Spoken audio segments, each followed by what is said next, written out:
In 1981, a young black pastor in rural Georgia vanished without a trace after making disturbing discoveries about his congregation.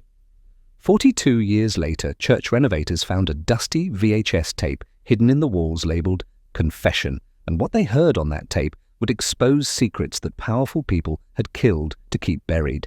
Before we dive in, let us know where you're watching from today, and please consider to subscribe. The sledgehammer hit the wall with a satisfying crack, sending decades of paint chips and plaster dust into the humid Georgia air. Marcus Williams wiped sweat from his forehead and stepped back to admire his work. After 3 months of renovation, Bethel AME Church was finally starting to look like the house of worship it had been in its glory days. "Marcus, you might want to see this," called out his daughter Keisha from somewhere behind the wall he'd just opened up. At 26, she had inherited her father's determination, but possessed a gentleness that made her perfect for social work. She'd taken vacation time to help with the church restoration, a project that had become Marcus's obsession since retiring from his job as a high school principal. Marcus squeezed through the gap in the wall into what had once been a small storage room, now revealed after being sealed off for decades. Keisha stood in the corner, her work gloves covered in dust, holding what appeared to be a metal box. "It was wedged behind that beam," she said, nodding toward a wooden support that ran along the back wall. "Looks like someone hid it there deliberately." The box was about the size of a shoebox, made of grey metal with rust eating at the corners. A small padlock held it shut, but years of moisture had corroded the mechanism. Marcus gave it a firm twist, and it crumbled in his hand. Inside, wrapped in what had once been a plastic bag, was a VHS cassette tape. The label, written in careful block letters with a black marker, simply read, "Confession." "That's weird," Keisha murmured, taking the tape from her father's hands. "Who puts a confession on videotape?" Marcus stared at the cassette, a chill running down his spine despite the oppressive August heat. Something about it felt significant, almost ominous. "When do you think this was made?" "VHS became popular in the early 80s, Keisha said, examining the tape more closely. "The cassette looks old enough. But why would someone hide it in the church wall?" Marcus had been attending Bethel AME for only 5 years, since moving back to Millfield, Georgia, to care for his aging mother. But he'd heard the stories, whispered conversations that stopped when newcomers walked into the room, meaningful glances exchanged between the older congregation members. There had been a pastor here once, back in the early 80s, Reverend Samuel Cross, a young, charismatic man who had vanished without a trace in 1981, leaving behind a wife and 2 small children. "We need to watch this," Marcus said quietly. "Dad, maybe we should give it to Pastor Jenkins first. It's church property." Marcus shook his head. Pastor Jenkins was a good man, but he was also cautious to a fault. If this tape contained something sensitive, and the way it had been hidden suggested it did, Jenkins might decide to bury it again, rather than face whatever truth it held. "Just us first," Marcus insisted. "If it's nothing important, we'll turn it over. But if it's something that affects this church, this community, then we need to know." They finished work early that day. Marcus had an old VCR in his basement, a relic from when Keisha was in high school.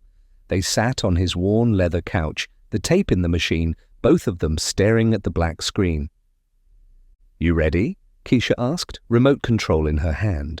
Marcus nodded, though he wasn't sure he was ready for anything. Something told him that whatever was on this tape had been hidden for good reason. The screen flickered to life, showing the grainy, washed-out colors typical of early 1980s video recording. The camera was positioned to show a small room, an office, by the look of it. Behind a simple wooden desk sat a black man in his 30s, wearing a dark suit and clerical collar. His face was drawn, his eyes red-rimmed, as if he'd been crying. "Is that him?" Keisha whispered. "Reverend Cross?" Marcus had never seen a photograph of the missing pastor, but somehow he knew. The man on the screen had the bearing of someone carrying a terrible burden, the look of a person about to confess something that would destroy everything he held dear. The man on the tape took a deep breath and looked directly into the camera. "My name is Reverend Samuel Cross," he began, his voice steady despite the obvious emotional strain. "It is August 15th, 1981. If you are watching this, then I am likely dead, and the truth I am about to tell has been buried along with me." Marcus felt his breath catch. Beside him, Keisha reached for his hand. "I need to confess my sins before God, and before this congregation I have served for 3 years. What I have done..." His voice broke slightly and he paused to compose himself. "What I have done will seem unforgivable, but I pray that in telling the truth, some good might come from the evil I have helped to perpetuate." The screen flickered, the image wavering as if the recording equipment had been disturbed. When it stabilized, Reverend Cross was leaning forward, his hands clasped so tightly that his knuckles showed white even in the poor video quality. "3 months ago, I discovered something that shook me to my very core, something that involves members of this church, members of this community, and..." He swallowed hard. "And my own participation in acts that go against everything I have preached from this pulpit." Marcus and Keisha exchanged glances. Whatever Reverend Cross was about to reveal, it had been serious enough that someone, possibly the Reverend himself, had felt the need to hide this confession in the church walls. "I have been complicit in covering up a crime," Cross continued, "a crime so heinous that when I first learned of it, I convinced myself it couldn't be true, that there had to be some mistake, some misunderstanding, but there was no mistake." The tape crackled with static, and for a moment Marcus thought they might lose the signal entirely. But the image held, and Reverend Cross's voice continued, growing stronger as if the act of confession was giving him courage. 6 months ago, a young woman came to me seeking help. Her name was Dorothy Hamilton, and she was 17 years old. She was pregnant, unmarried, and terrified. She had been thrown out of her home and had nowhere to turn. Marcus recognized the name. Dorothy Hamilton had been found dead in Miller's Creek in September 1981, just a month after Reverend Cross disappeared. The official ruling was accidental drowning, but there had always been whispers, questions that were never answered. "I did what any pastor should do," Cross continued. "I offered her sanctuary, both physical and spiritual. I arranged for her to stay with a family in the congregation while we worked out a more permanent solution, but Dorothy's situation was more complicated than I initially understood." The Reverend's voice dropped to barely above a whisper, and Marcus had to lean forward to hear. "The father of her child was not some teenage boy, as I had assumed. Dorothy was afraid to tell me at first, but eventually she revealed the truth. She had been sexually assaulted, repeatedly, by someone in a position of trust, someone who held power in this community." Marcus felt his stomach tighten. This was 1981 in rural Georgia. A young black woman accusing a powerful white man of rape would have faced not just disbelief but potentially deadly consequences. "When Dorothy finally told me who had attacked her," Cross said, his voice now heavy with the weight of what he was about to reveal, "I made the worst decision of my life. Instead of going to the police, instead of standing with this child who needed protection, I chose to protect the reputation of this church and the safety of this congregation." The screen flickered again, and when it cleared, tears were streaming down Reverend Cross's face. The man Dorothy accused was Councilman Robert Whitmore, and Councilman Whitmore is not just any member of this community. He is the largest financial supporter of Bethel AME Church.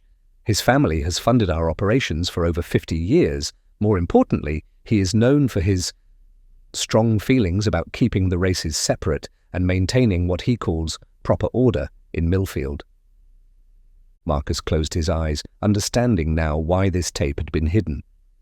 In 1981, accusing a white city councilman of raping a black teenager would have been tantamount to signing the girl's death warrant, and possibly the pastor's as well. The VHS tape continued to roll, but Reverend Cross had fallen silent, staring at something off camera.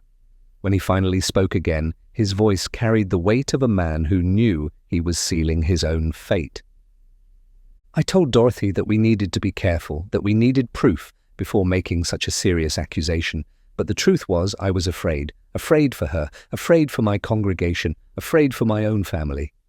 He shook his head in disgust. I was a coward, disguised as wisdom. Marcus remembered the stories he'd heard about Millfield in the early 1980s. The Ku Klux Klan still held rallies in the county. Black families who spoke out against white authority had their homes burned, their jobs threatened, their children harassed at school.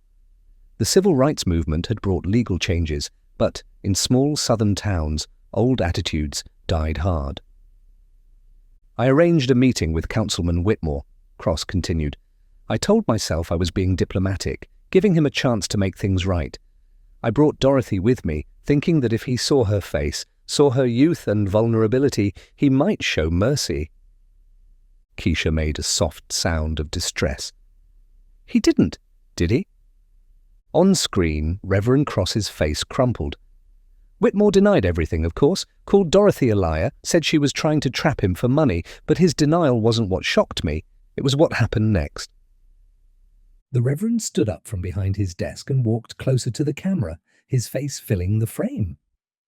Whitmore didn't just deny the allegations, he made counter-accusations. He said Dorothy had been seen with several young black men in town, that she was promiscuous, that she was trying to blame a respectable white man for her own poor choices. Marcus felt anger building in his chest. He'd heard these same racist tropes his entire life, the systematic way black women's credibility was attacked whenever they accused white men of wrongdoing. But then Whitmore said something that made my blood run cold, Cross continued.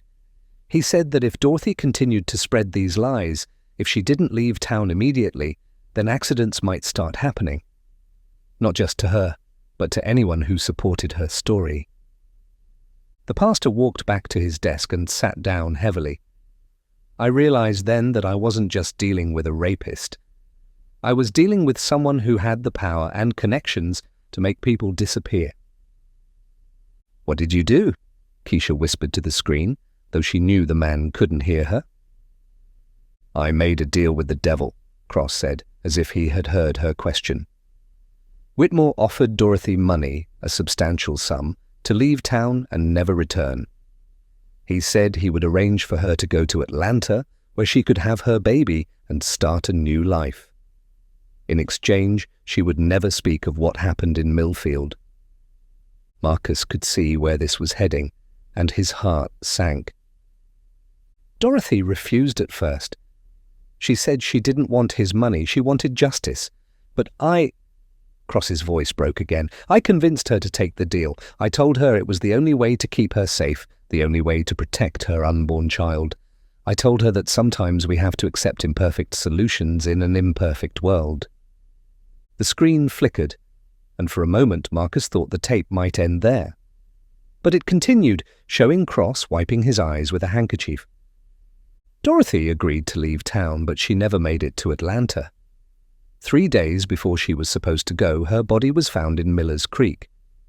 The coroner ruled it an accidental drowning, said she must have slipped on the rocks while walking near the water. But you didn't believe it was an accident? Marcus said to the screen. There were no rocks where they found her, Cross confirmed. Miller's Creek runs through a meadow in that section. The banks are soft earth and grass, and Dorothy was afraid of water. She had told me she couldn't swim. Keisha grabbed her father's arm. He had her killed. On the tape, Reverend Cross nodded as if he could hear her.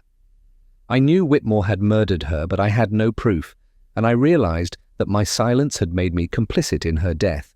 If I had gone to the state police from the beginning, if I had fought harder for her, Dorothy Hamilton might still be alive.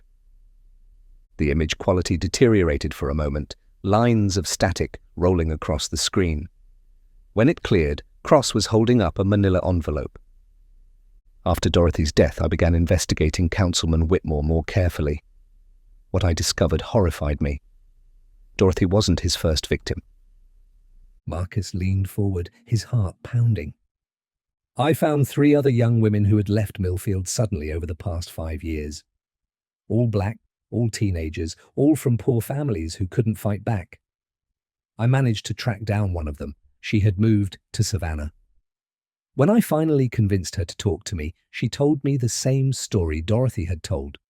Whitmore had assaulted her repeatedly, threatened her family when she tried to resist, then offered her money to disappear when she became pregnant. Jesus, Marcus breathed. The woman in Savannah gave me names, dates, details. She also gave me this.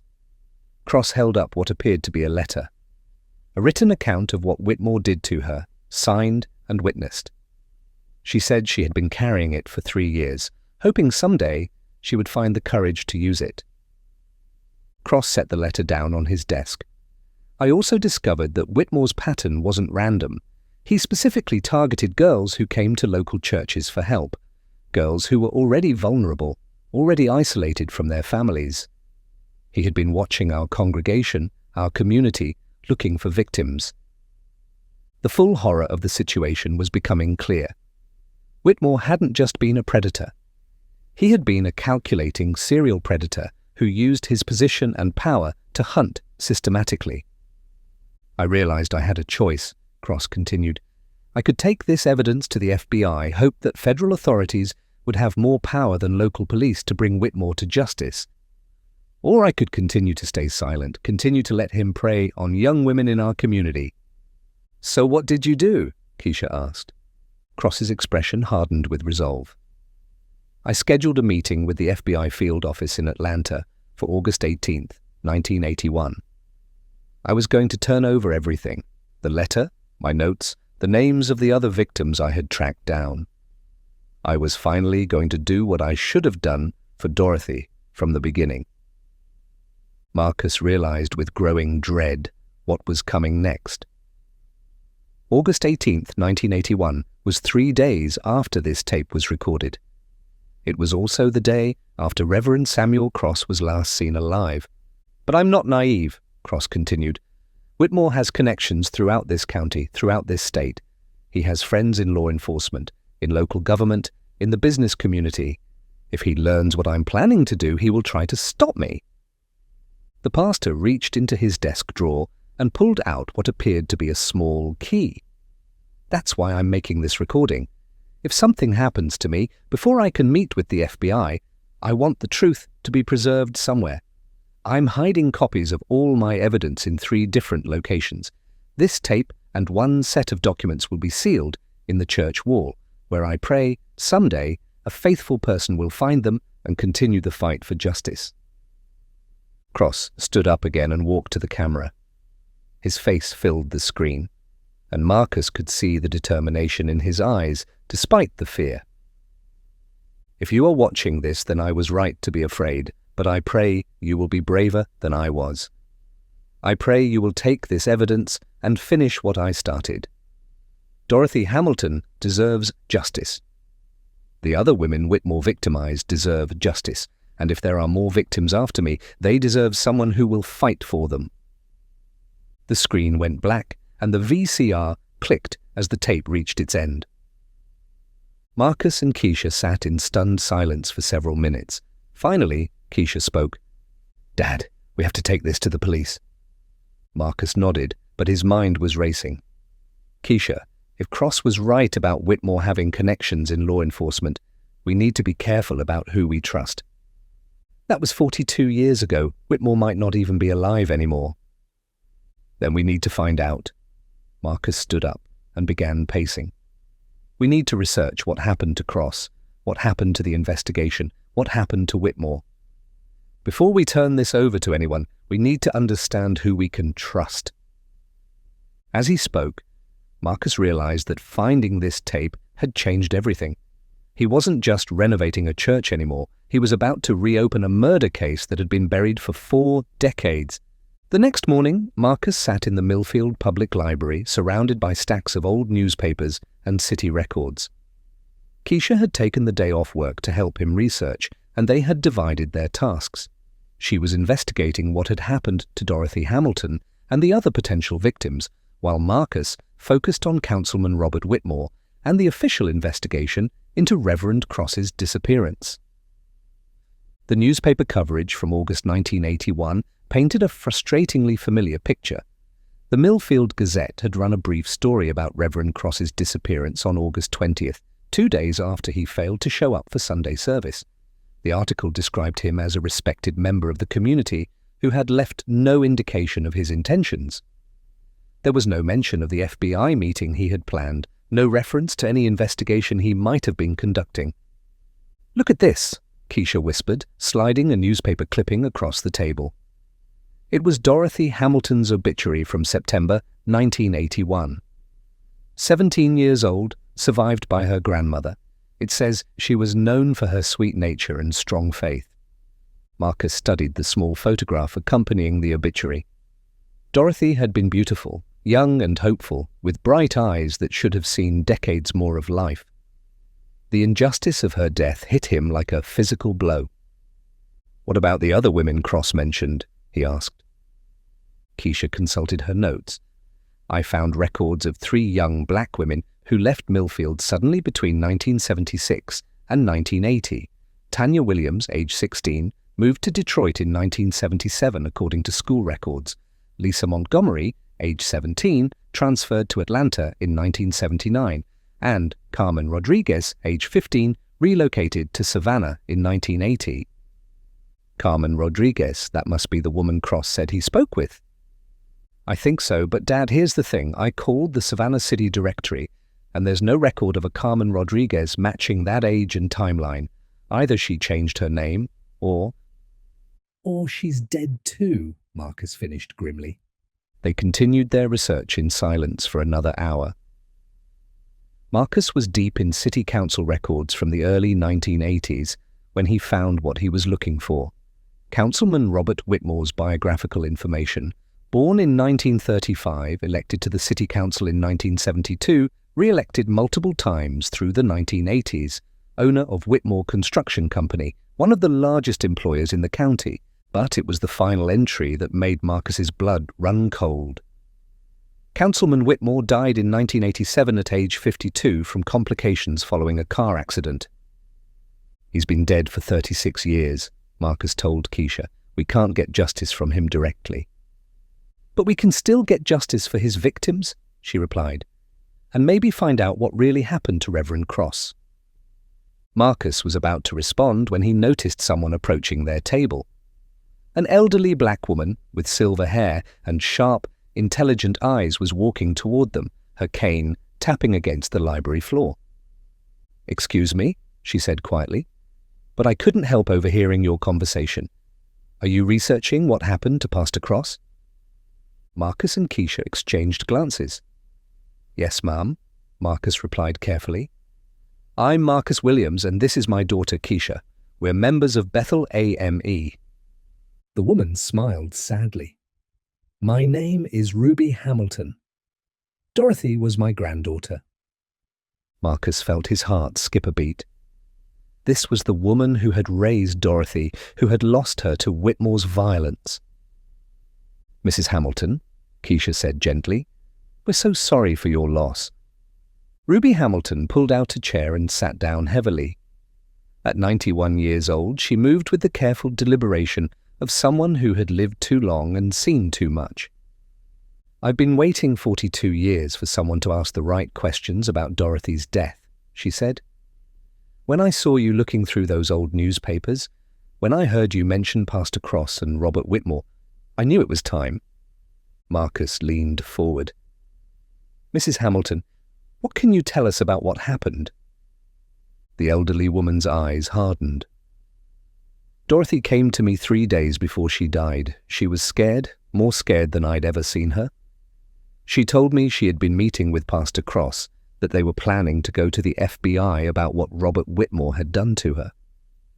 "She told you about the assault?" Keisha asked. Ruby nodded. Dorothy told me everything. How Whitmore had been following her after church services, how he offered her a job cleaning his office, how he hurt her when she was alone there." Her voice broke slightly. "She was just a baby, barely 17. And when she got pregnant, she was so ashamed, so afraid." "Did you know she was planning to meet with the FBI?" Pastor Cross had convinced her it was the right thing to do. He said they had evidence about other girls, that they could make sure Whitmore never hurt anyone else. Dorothy was scared, but she was brave. She wanted to protect other children. Ruby reached into her purse and pulled out a small, leather-bound journal. Dorothy kept a diary. She wrote down everything: dates, times, what Whitmore said to her, what he did.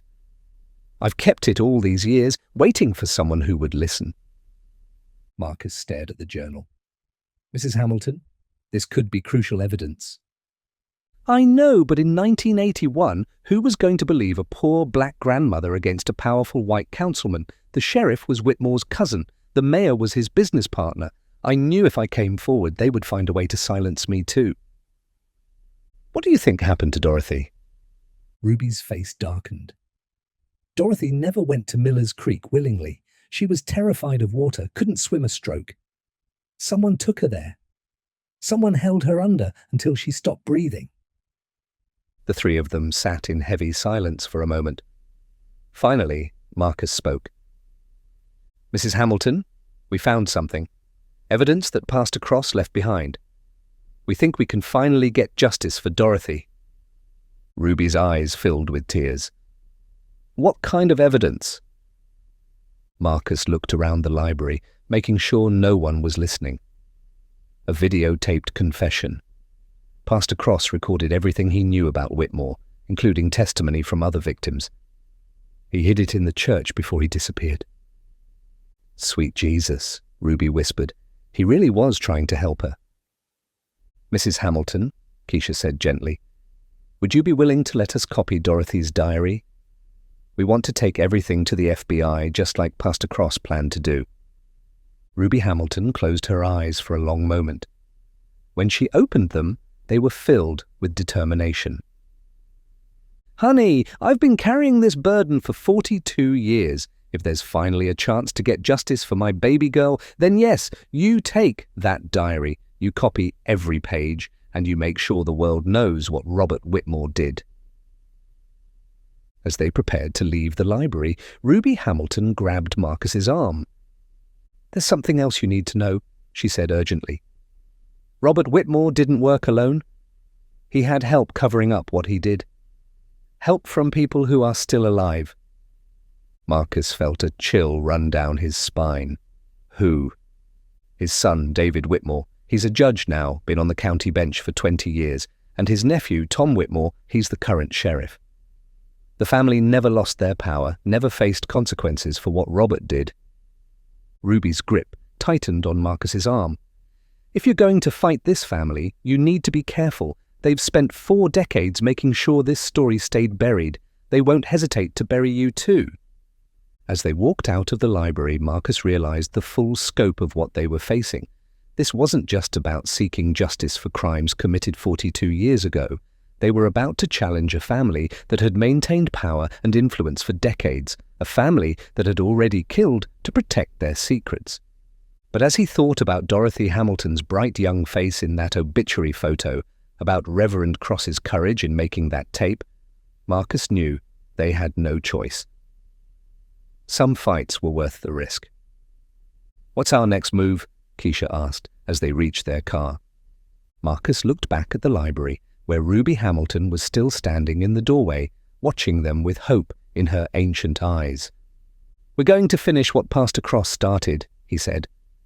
"But first, we need to find out exactly who we can trust." 3 days after their meeting with Ruby Hamilton, Marcus sat in his kitchen at 6 a.m., staring at his coffee and trying to decide who to call. The smart thing would be to contact the FBI directly, just as Reverend Cross had planned. But 42 years had passed, and the Whitmore family had only grown more powerful.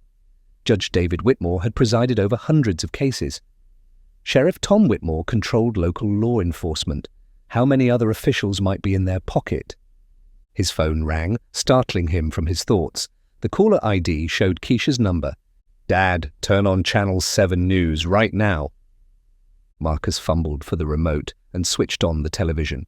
The morning news was running a story about a federal investigation into corruption in the county court system. The reporter, a young black woman named Angela Davis, was standing outside the courthouse. But sources tell us that the FBI has been investigating allegations of case fixing and evidence tampering dating back more than a decade. While no arrests have been made, federal agents executed search warrants yesterday at both the courthouse and the sheriff's department. Marcus's pulse quickened. Keisha, do you think this is connected? I don't know, but it's interesting timing. Maybe we're not the only ones who've been asking questions about the Whitmore family. After the news segment ended, Marcus made a decision.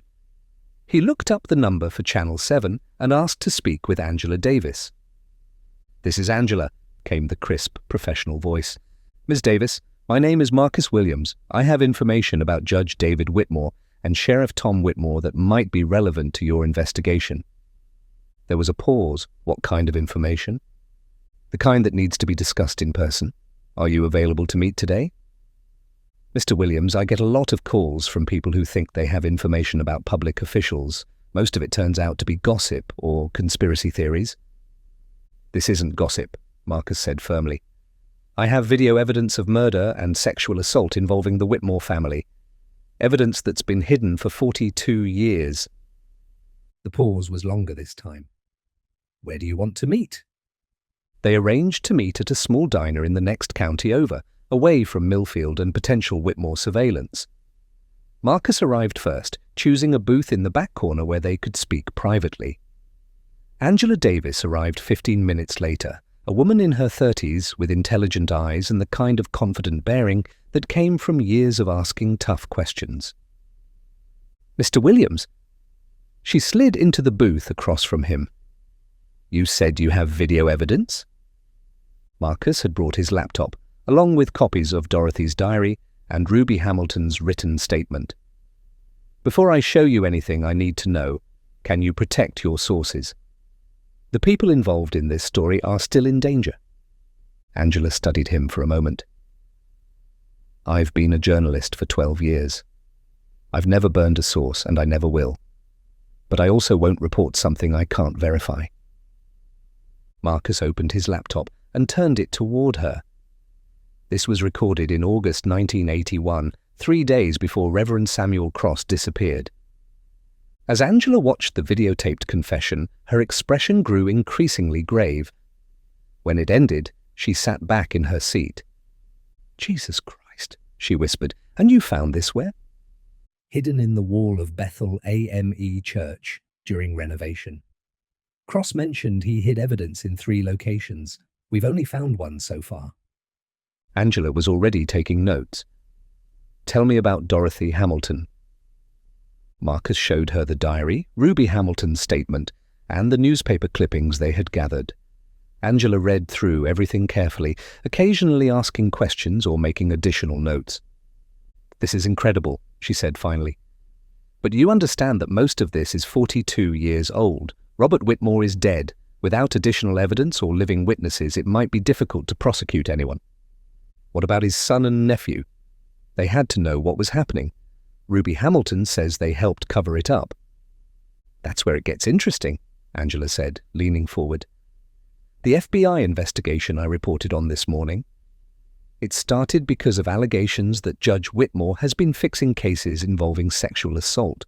Multiple women have come forward claiming that when they tried to press charges against powerful men in the county, their cases mysteriously disappeared or got dismissed on technicalities.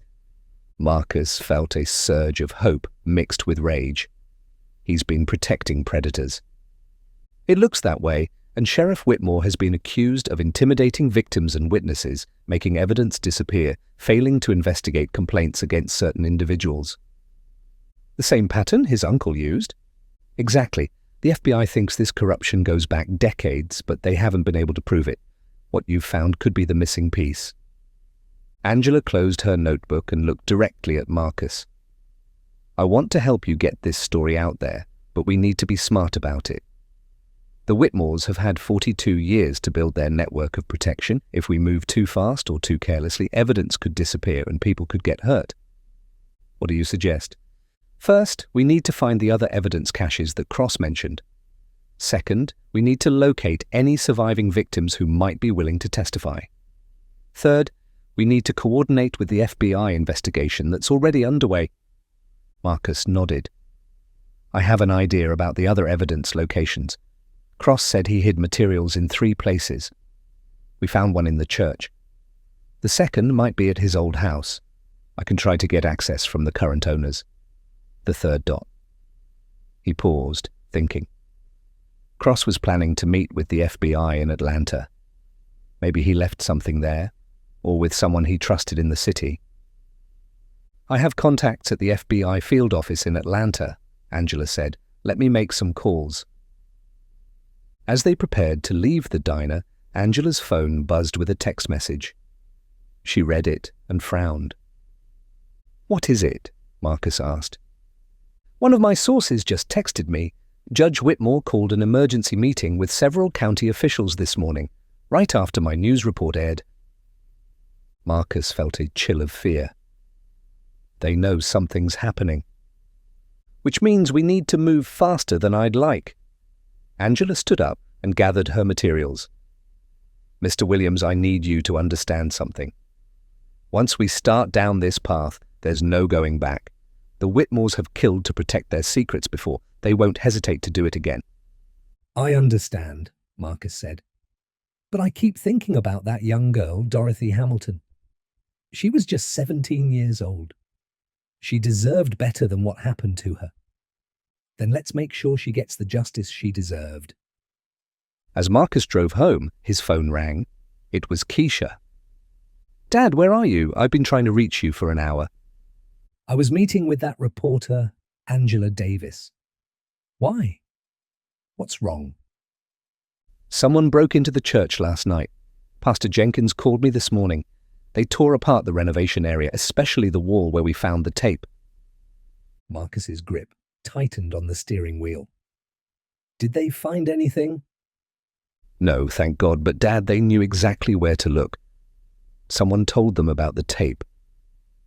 Marcus pulled over to the side of the road, his mind racing. Only a few people knew about their discovery. Him, Keisha, Ruby Hamilton, and now Angela Davis. He trusted all of them, which meant, Keisha, someone's been watching us. They know we found the evidence. What do we do? Marcus thought about Angela's warning, about the long reach of the Whitmore family's power. But he also thought about Reverend Cross, alone in that office 42 years ago, recording his confession despite knowing it might cost him his life. We do what Pastor Cross would have done, Marcus said. We trust in God and we fight for the truth. But as he said the words, Marcus realized that the fight was just beginning. And unlike Reverend Cross, he wasn't facing this battle alone.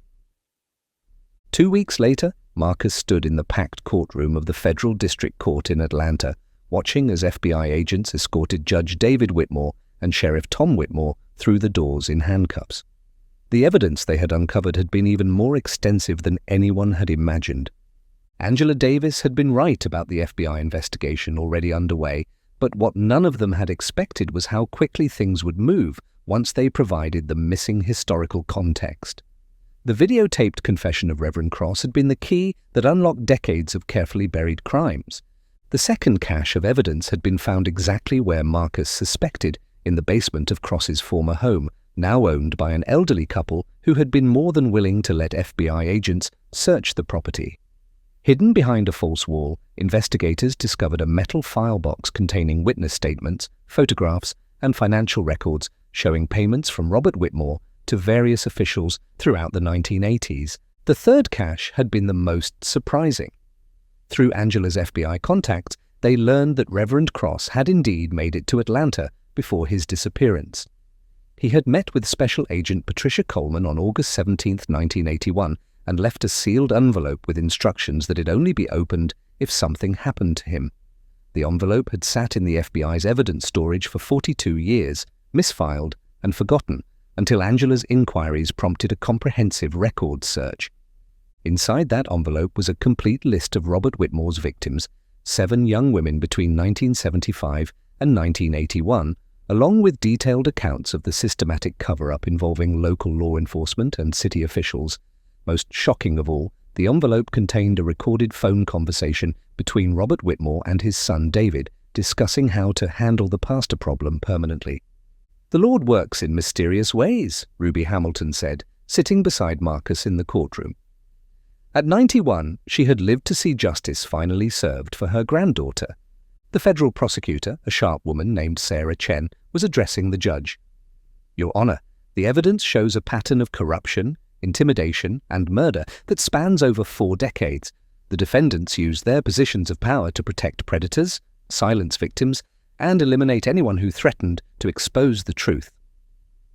Marcus watched as David Whitmore, now 73 years old, sat at the defense table with his head down. The man who had spent 20 years as a judge, who had sent others to prison while protecting his family's crimes, looked frail and defeated. His nephew Tom was a different story. At 55, the sheriff maintained his defiant posture, glaring at the prosecutors and witnesses as if his intimidation tactics still carried weight. But federal courts were different from small-town jurisdictions where the Whitmore name meant something. "Mr. Williams," Prosecutor Chen called out, "would you please tell the court how you came to discover this evidence?" Marcus stood and walked to the witness stand. He had testified several times during the investigation, but this was the final hearing where sentences would be handed down. He looked out at the packed courtroom, reporters, FBI agents, family members of victims, and members of Bethel AME Church who had driven up from Millfield to witness this moment.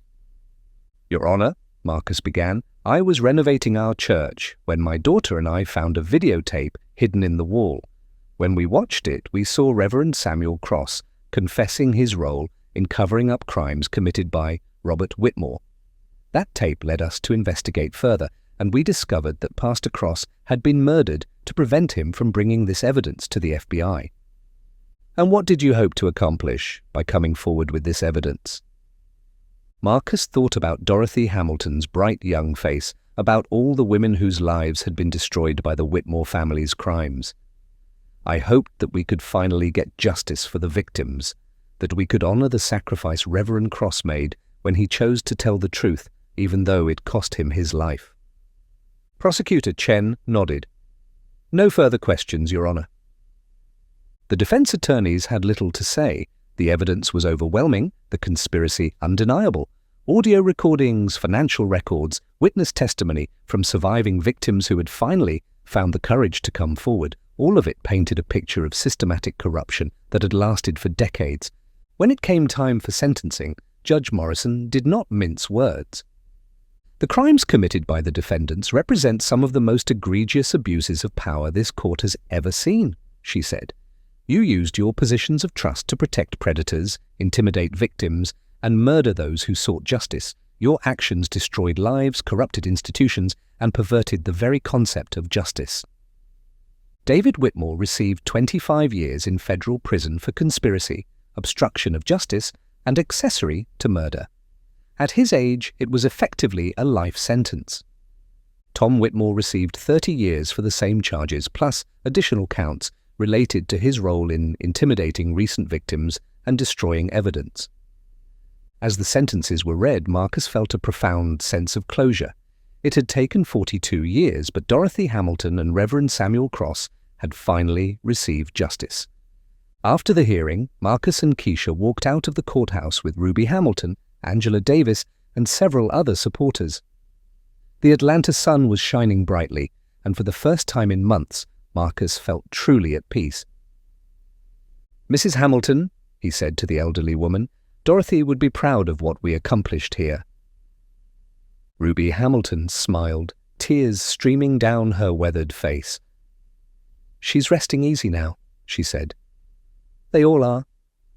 Angela Davis approached with her camera crew. "Mr. Williams, my documentary about this case is going to air next month. Is there anything you'd like people to remember about this story?" Marcus thought for a moment. "I'd like them to remember that truth has a way of surviving, even when people try to bury it. Reverend Cross knew he was risking his life when he made that tape, but he did it anyway because he believed justice was worth fighting for. Sometimes it takes 42 years, but eventually the truth comes to light." 3 months later, Marcus stood in the newly renovated sanctuary of Bethel AME Church. The renovation was finally complete, and the church looked beautiful. But more importantly, it felt renewed, The congregation had grown significantly since the story broke, with many people drawn by the courage and faith the church community had shown in seeking justice. Pastor Jenkins was at the podium, leading the dedication service for the new memorial they had installed. It was a simple plaque mounted on the wall near the altar, with words that Keisha had suggested. In memory of Reverend Samuel Cross, 1943 to 1981, and Dorothy Hamilton, 1964 to 1981. Their courage in confronting evil and seeking truth inspires us to be instruments of justice and love in our community. The truth will set you free. John 8:32. During the service, Marcus reflected on everything that had happened. The investigation had revealed that Robert Whitmore had victimized at least 12 young women over a 15-year period. Several survivors had come forward during the trial, finally able to tell their stories after decades of silence. A victims' fund had been established, and the Whitmore family's assets were being used to provide counseling and support services. Most importantly, systemic changes were being implemented throughout the county. New oversight procedures for law enforcement, mandatory reporting requirements for public officials, and victim advocacy programs were all being put in place to prevent future cover-ups. As the service concluded, Marcus noticed a young woman approaching him. She was in her 20s with kind eyes and a gentle smile. "Mr. Williams? My name is Sarah Cross. I'm Reverend Cross's granddaughter." Marcus felt his breath catch. "I didn't know he had surviving family." "My father was his son. He was only 5 when my grandfather disappeared. He died 10 years ago, but he never stopped believing that someday the truth would come out." She smiled through her tears. "He would have been so proud of what you did." She handed Marcus a small, leather-bound book. This was my grandfather's personal Bible. My father kept it all these years, hoping someday he could return it to the church where my grandfather served. "I think he would want you to have it." Marcus accepted the Bible with trembling hands. Inside the front cover, in the same handwriting he had seen on the videotape, Samuel Cross had written, "The arc of the moral universe is long, but it bends toward justice. Dr. Martin Luther King, Jr." As the congregation filed out of the church that day, Marcus remained in his pew, holding Reverend Cross's Bible and thinking about the long journey from that hidden videotape to this moment of celebration and remembrance. Justice had indeed taken 42 years, but it had finally arrived. Outside, he could hear the sounds of children playing in the church courtyard, their laughter echoing off the newly painted walls. It was the sound of hope, of a community that had faced its darkest truths and emerged stronger. Marcus closed his eyes and offered a prayer of thanksgiving, for courage in the face of danger, for truth that survives even when buried, and for the reminder that no matter how long it takes, justice and love will always triumph over hatred and fear. The renovation of Bethel AME Church was complete, but more importantly, the renovation of justice in Millfield had finally begun. If you found this story touching, please remember to like and subscribe for more emotional stories of loss and discovery. This is based on events that happen more often than we realize, so share it with someone who needs to hear this.